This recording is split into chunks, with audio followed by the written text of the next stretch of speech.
Hello, everyone. Welcome to the Free Zone. We're going to start off with just some current events tonight. First of all, the good news, I am symptom free now. And if I can stay symptom free for a couple more days, I will be able to go back to school and back to work Monday. So I'm looking forward to that. I am getting tired of staring at these four walls. I've been basically staying here in this little room for 2 weeks now, sleeping on a twin-sized air mattress to try and stay away from my wife, keep her from getting sick. And so I'm looking forward to getting out of here. Hey, Zach, how you doing? Good to see you. Guys, tonight we're going to talk about the big news out of the Big Ten today, talk about possibilities of what may happen with the Pac-12, if anything. We're going to talk about state rankings, and we're going to have state rankings in not only football, but also soccer, volleyball, cross country as well. Individual rankings in cross country, not team rankings. So that's kind of where we're headed. And then we'll review this week's matchups for Friday night. And after that, we'll kind of see what we've got time for. But to start off with, of course, the big news today out of the Big Ten is they are going to play football, and they're going to play football in October. Probably going to be, if I remember, at the 23rd or 24th of October before they begin playing, so close to the end of October. The idea is to have an 8-game schedule with a championship game on December 19th, I believe. So sometime there in the middle of December anyway. Not only that, but there is talk that rather than just having a championship game, they may match up all of the teams from the two divisions by their finish in the division to add games that way, to add another game for each team. So first place from the two divisions play each other in the championship game. The two second place teams play each other. The two third place teams play each other. The two fourth place teams play each other, and so on. So right now, that is the plan for the Big Ten. The Pac-12, by the way, it's just football. They're not playing any other sports. It's just football. A decision on other sports will be made at a later date. I'll be honest with you. My guess is they're not going to play other sports. Okay. They're just going to play football. So then the question becomes, why is it just football? Well, first of all, I want you to understand that this is a great example of how football drives college athletics. It especially drives the conferences, and the reason is money, okay? For years now, the conferences in college football have been able to negotiate their own contracts, their own TV contracts, okay? And football's different than other sports in that respect, okay? So like,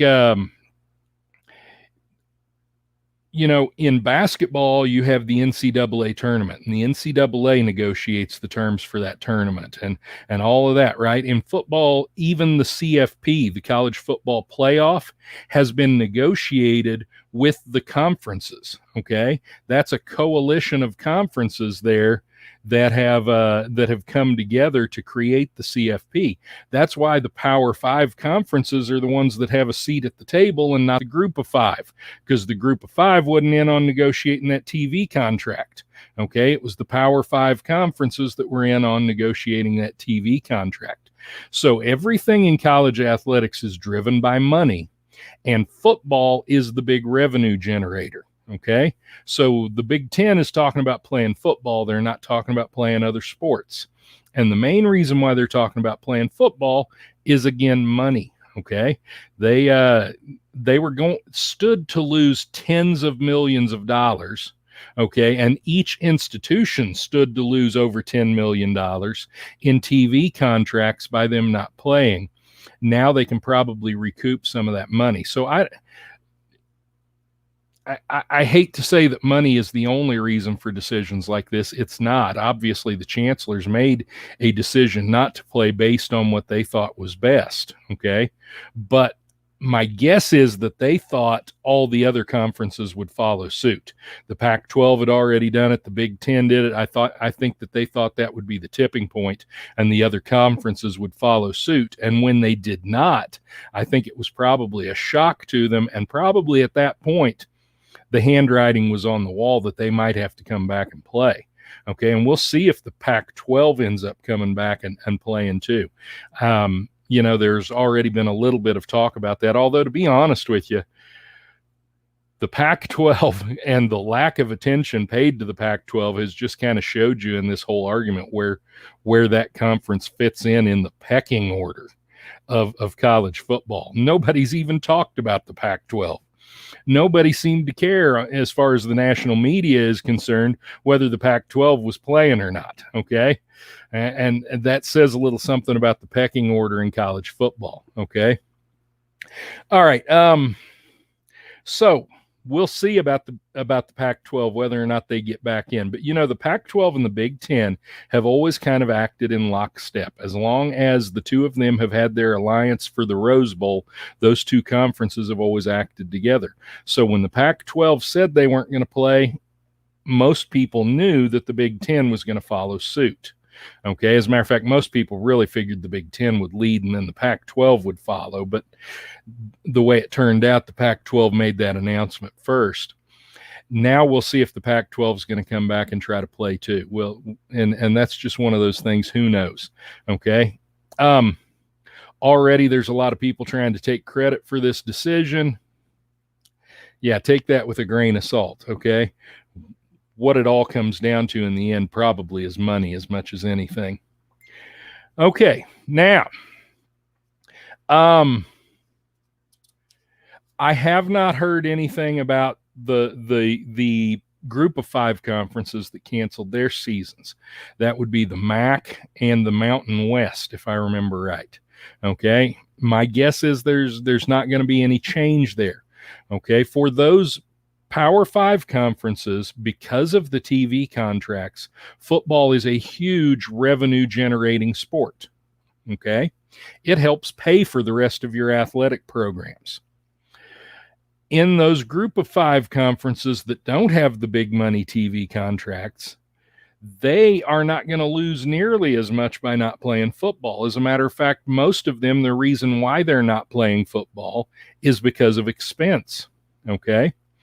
The MAC and the Mountain West Conference teams more or less admitted that one of the reasons why they canceled their season was that they couldn't afford the testing regimens that the Power 5 conferences can afford.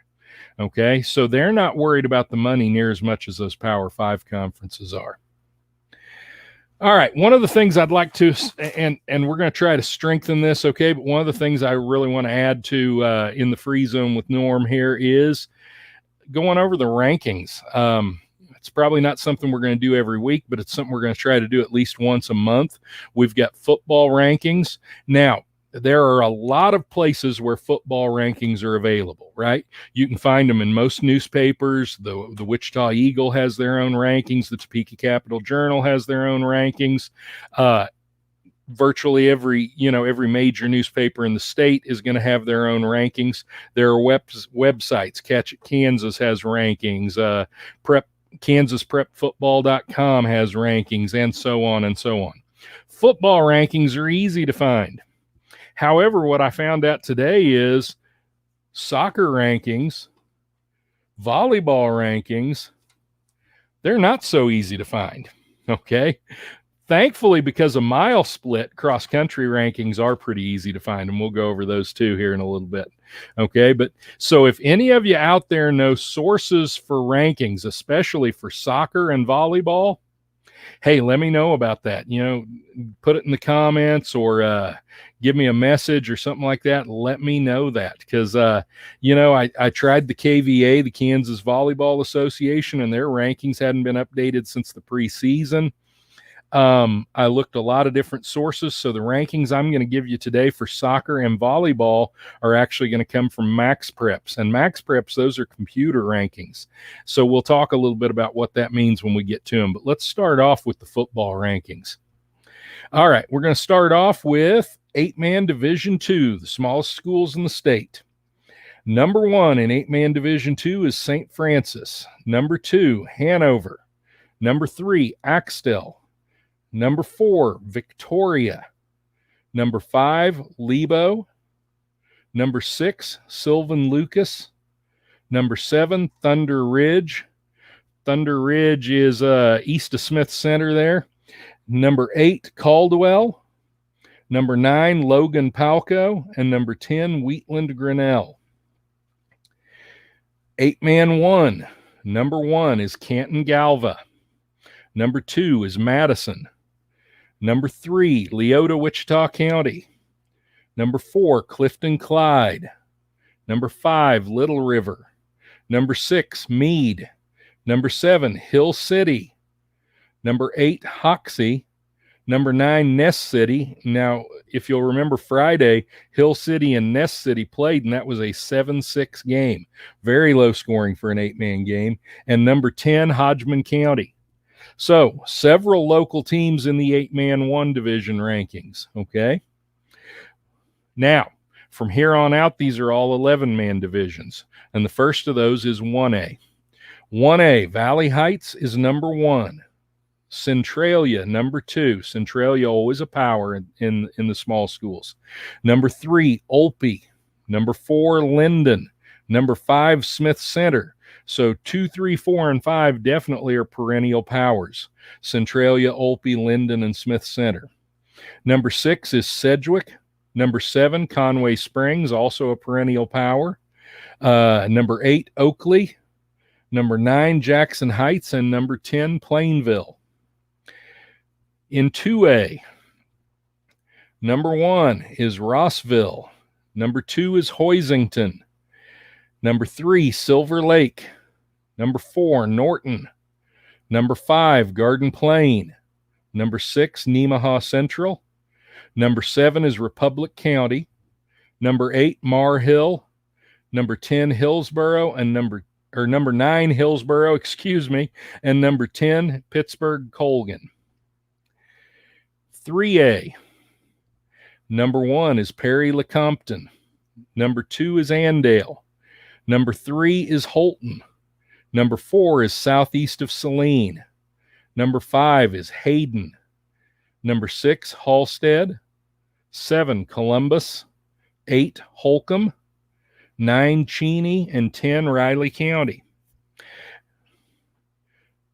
Class 4A. Now, in Class 4A, 5A, and 6A, the classifications get a little smaller, right? There's only 32 teams in each of these classifications in football. Class 4A, number 1 is Miege, Bishop Miege. Number 2 is McPherson. Number 3, Tonganoxie. Number 4, Paola. Number 5 is St. James Academy. Number 6, Lansing. Number 7, Kansas City Piper. Number 8, Fort Scott. Number 9, Coffeyville. And number 10, Lewisburg. In 5A, now, I didn't do a Super 10, but if we did do a Super 10, Mill Valley would almost certainly be number 1. Okay, they've beaten Derby so far this year, and they beat DeSoto 70-21. Okay, keep that in mind, because DeSoto's still in the rankings even after losing 70-21 to Mill Valley. So 5A number 1 is Mill Valley. 5A number 2 is St. Thomas Aquinas. Number 3, Wichita Northwest. Number 4, Bishop Carroll. Number 5, Maize South. Number 6, Maize. Number 7, Hayes. Number 8, Goddard. Number 9, Topeka Seaman. And number 10, DeSoto. And 6A, the largest classification in the state. 6A number 1 is Lawrence High School. 6A number 2, Blue Valley. Number 3, Junction City. Number 4, Olathe North. Number 5, Derby, who's already lost to Mill Valley. Number 6, Manhattan. Manhattan lost to Junction City this last week. Number 7, Olathe West. Number 8, Lawrence Free State. Number 9, Wichita East. Wichita East won Monday, Okay, they played Monday evening, and they beat Wichita North 80-0. Something that we might come back and talk about if we have a little time later in the show. Keep that in mind. Wichita East 80-0 over Wichita North. And number 10 is Gardner Edgerton. Okay. And I'm got to question that. Gardner Edgerton lost 41-0 to Olathe North, or at least that was the score that we read on the show Saturday. So I may have to double check that. Now, those rankings came from Catch It, Kansas, okay? But I compared them to rankings from two other sources, and the top 5 was the same in every source that I checked. And the top 10 was pretty much the same, although they weren't always in the same order. But so I went ahead and went with Catch It, Kansas, because that just happened to be the first one that I wrote down. But those rankings are pretty consistent across all the different places that do rankings. Now, that is going to change a lot. And ultimately, the rankings in football are going to be relatively meaningless because they don't have anything to do with seeding or anything like that. Okay, but it is always a nice recognition for a team to be ranked. All right, now we're going to take a look at soccer. Again, I had a tough time finding soccer rankings, and I didn't find soccer rankings broken down by classification. So this is all classes when I start giving you the soccer rankings, okay? And this is from Max Preps, so I know it's a computer ranking. So what that means is that they've developed a computer formula, kind of like the old power rankings that you used to get in football, the Sagarin rankings and all that kind of stuff, okay? These are computer rankings based on a power formula, and it's all classifications together, okay? I wish I knew enough about soccer to tell you whether these rankings have any legitimacy or not. Unfortunately, I don't. All right, but we'll see. We'll take a look through the list, and you guys can give your opinions if you have them. In soccer, the number 1 ranked team in the state, according to Max Preps, is St. Thomas Aquinas. That would be a 5A school. Number 2 is Maize South. Number 3 is Shawnee Heights. Number 4 is Elbing Berean Academy. Number 5 is Kansas City East Christian Academy. Number 6, Maize. Number 7, Spring Hill. Number 8, Garden City. Number 9, Augusta. Number 10, Lewisburg. 11, Rose Hill. 12, Mill Valley. 13, Andover Central. 14, Wichita Homeschool. And 15, Emporia. And that's where we'll stop with those, okay, is 15. Those are the top 15 all classifications. Now, I also took a look for volleyball rankings, and I tried several different places to find those, and eventually I ended up just having to go with Max Preps because I couldn't find a good source for volleyball rankings. So here are your volleyball rankings, again, done by Max Preps, so it's a computer formula, it's a power ranking, okay? I couldn't tell you what the criteria is or anything like that, but I can tell you you're going to see some smaller schools here in the top 25. We're going to go over a top 25 here. And number 1 is a 2A school, I believe, Pittsburgh Colgan. Number 2 is McPherson. Number 3, Smoky Valley. Number 4, St. Thomas Aquinas. Number 5, Cheney. Number 6, Lansing. Number 7, Hillsboro. Number 8, St. James Academy. Number 9, Hutchinson. Number 10, Harrington. Number 11, Smith Center. 12, DeSoto. 13, Washburn Rural. 14, Sedgwick. 15, Olpe.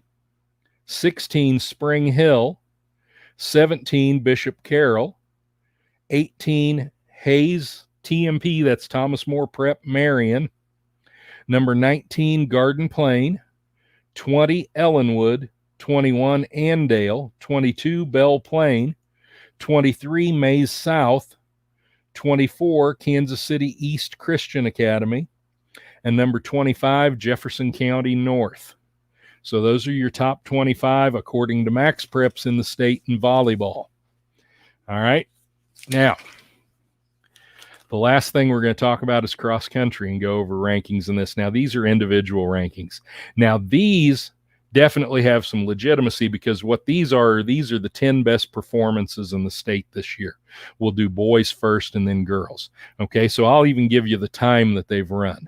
And you'll see some real spreads in the times, and that tells you a lot about how dominant sometimes one runner can be over the rest of the field. For instance, in the boys, number one time in the state is Cormac Logue from Girard, who has run a 15:17. Okay. Number two, and here's where you'll see how dominant the kid from Girard is. Number two is Trayson True from Emporia, who's run a 15:38. That's 21 seconds slower. Okay. Number three is Carson Sturdy from DeSoto, a 15:44. Number four, CJ Meyer from Wichita Collegiate, 15:45. Number five, Ryan Helene from Smoky Valley at a 15:50. Number six, Daniel Harkin from Manhattan in 15:52. Number seven, Eric Enriquez from Cape and Mount Carmel, 15:56. Number eight, Tanner Newkirk from Hayden in 15:56. Number nine, Tommy Hazen from St. Thomas Aquinas in 15:58. And number 10, Luke Gleason from southeast of Saline in a 16:03. Okay, so that's nearly from number 1 to number 10, almost a 1 minute spread. Not quite, but almost a 1 minute spread. Okay, so obviously number 1 in the state is pretty dominant. Now, in the girls, we'll see an even bigger spread over the top 10, okay? But you're going to see again that some runners are pretty dominant runners. Number 1 is Taylor Briggs, from Chapman in 18:10. Number 2, Hope Jackson from Bishop Carroll in 18:50, 40 seconds slower. Number 3, Alexa Rios from Mays South in 18:51. Number 4, Serenity Larson from Dodge City in 18:57. Number 5, Chesney Peterson from Stanton County in 18:59. Number 6, Josie Ware from West Elk in 1901. Number 7, Jenna Keeley of Manhattan in 1914. Number 8, Alicia Wagner from Kansas City Christian, 1919. Number 9, Jocelyn Sosa of Garden City in 1924. And number 10, Kaylee Tababin from Olathe North in 1926. So those are your top 10 in the state in both boys and girls, courtesy of Mile Split in cross country. And one nice thing about, cross country and track, those rankings aren't subjective. You know what I'm saying? It's performance. And that's the nice thing about sports like cross country and track. I mean, who's number 1 in the state, who's number 2 in the state by their performance, and it's nice to have a site like Mile Split that keeps track of all of those. Okay. All right. Now, if anybody knows a better source for rankings, let me know, because I'd like to go over the rankings probably once a month or so, here as we get closer to regionals and stuff in sports like cross country and volleyball and soccer. As we get closer to sub-states, I'd like to go over those again and give everybody an idea. But again, I've got to find a better source for those than I have. Football rankings are easy to come by. Okay, there's plenty of places where you can find football rankings. Let's see. Let's review our matchups for this week. Here are the Kansas games in this area that I picked this week. Okay, in the GWAC, here's the schedule. 2-0 Colby is at 0-2 Ulysses Friday night. 1-1 Hugoton is at 0-1 Guyman. 2-0 Holcomb is at Southwestern Heights. I believe Southwestern Heights is 0-2. 1-1 Goodland takes on 1-1 Lakin. 1-1 Scott City is at 0-2 Cimarron. Now, I think that may be a pretty good game. I'm hoping it's a pretty good game, Scott City and Cimarron. Cimarron's 0-2, but they are a very good team for an 0-2 team. They've played Holcomb and Colby and lost to both of them. Holcomb and Colby are both looking very strong this year. And so I think Cimarron may be a better team than people realize even at 0-2. All right, the WAC, the Western Athletic Conference. There in WAC action, we have 2-0 Hayes versus 0-2 Liberal. 1-1 Dodge City versus 0-2 Garden City, the Hatchet game. This is the earliest I believe the Hatchet game has ever been played. It is one of the longest running and one of the biggest rivalries in the state of Kansas. Definitely a huge game for Southwest Kansas, okay, and for those two schools. And so the Hatchet game takes place Friday, and that is at Dodge City Friday night. And the last game in the WAC, 0-2 Great Bend versus 2-0 McPherson. And, McPherson is looking pretty strong too, even though they're in a classification below. Actually, I think Great Bend,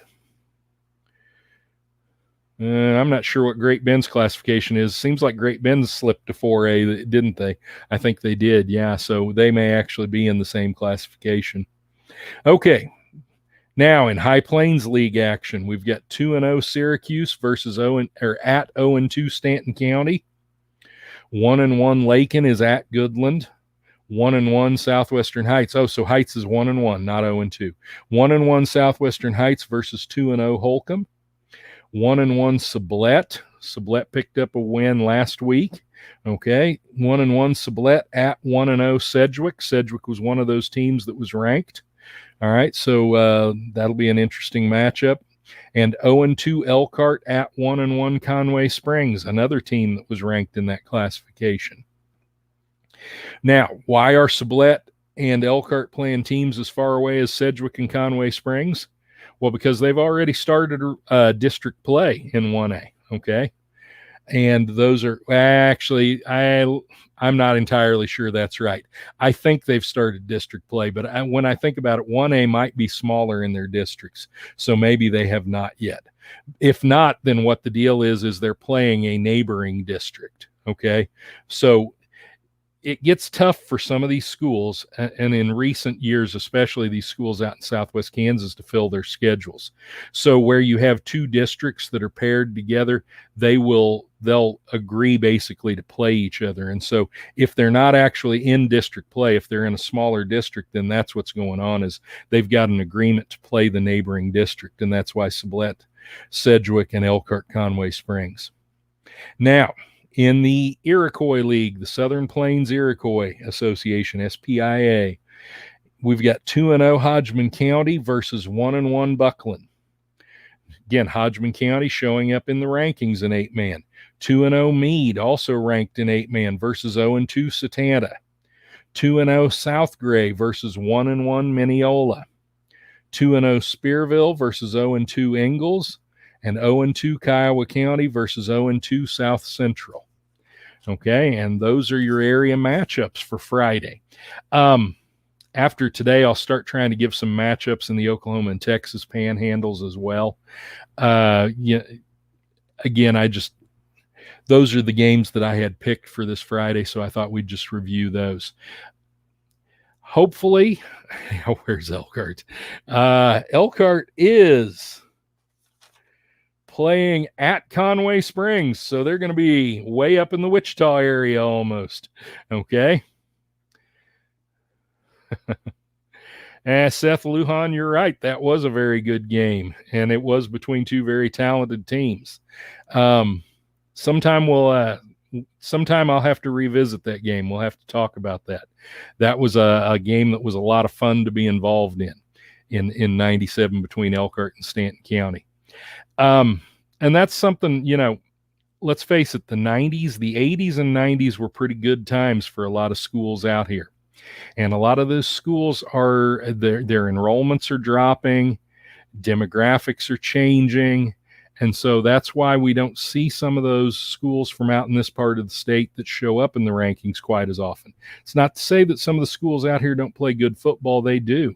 It's just the talent may be a little, the cycles, there are always cycles in small schools. Those cycles may be, a little longer. Both the down cycles especially may be a little longer. But it is cyclical. All of these teams will come back around and play well again, and then all of these teams will have times that they will struggle. Meade's been really good here in the last, let's say 5 to 10 years, actually probably even a little more than that. But there were years in there 20 years ago that Meade couldn't win a game, Elkhart's had runs like that, really good runs and really strong, really, really weak runs, right? When I was the head coach at Elkhart, at one point, I believe we had lost 44 straight games. So, it is cyclical everywhere. And now Elkhart's been strong again for several years. As a matter of fact, really, Elkhart's been pretty strong since my last year there, which would have been the 2009 season. Okay. Now, that doesn't mean that they haven't had any losing seasons in that 11-year stretch, but I think they've only had one or two, so they've had a pretty good run in the last 11 years. And that really started in 2009. And actually, the foundations for that started sooner than that, obviously. Okay? So, yeah, that, things are a little cyclical with the smaller schools, and they will continue to be. But, everybody's time comes. If you work hard, if you stick with it, especially if you can keep continuity in the program, eventually things are going to turn around. And continuity is a big thing a lot of times, and that's something that people don't often think about as far as determining winning and losing. But if you look at statistics, the tenure of the head coach, how long the head coach has been there and how much experience they have, in other words, the continuity of the program, has a huge impact on winning. Generally, the coaches that have been at the schools they're at the longest, those are the ones that win the most. And that's something that we often don't consider. All right, guys. Saturday, of course, at 2:00, we'll have the Saturday breakdown. We'll have action from all around the area. Okay. Next week, hopefully, we'll start to have guests again. With me being in quarantine, it's been kind of a tough time. But again, I am healthy now. I'm symptom-free. Hopefully, we'll remain symptom-free for a couple more days and be back at school and coaching Monday. Friday night, I'll still be in quarantine. I'll be monitoring the game as closely as I can, and afterwards taking a look at other games around the area, and we'll talk about those on Saturday. But it's I'm looking forward to getting out of quarantine and getting back into my routine. And basically what we see kind of is that's analogous a little bit to what's going on around the country, as more and more leagues and school districts and things like that had originally called things off, decided they weren't going to play, are now returning to play. So, that is all is ending in most places in the state. The only large school district that I can think of that is still not playing is the Kansas City, Kansas public schools. And that involves 6 high schools there in Kansas City, Kansas. Okay. And now there may be others, but that's the only one that I know off the top of my head okay. Again, look for schedules to remain fairly fluid for the rest of the season. For instance, Liberal, we're open next week, and I think that we're looking for an opponent, okay? And that's something that's going to be going on. Teams are going to have open spots in their schedule that they've got to fill, and teams are going to be looking, sometimes even pretty last-minute teams are going to be looking for opponents.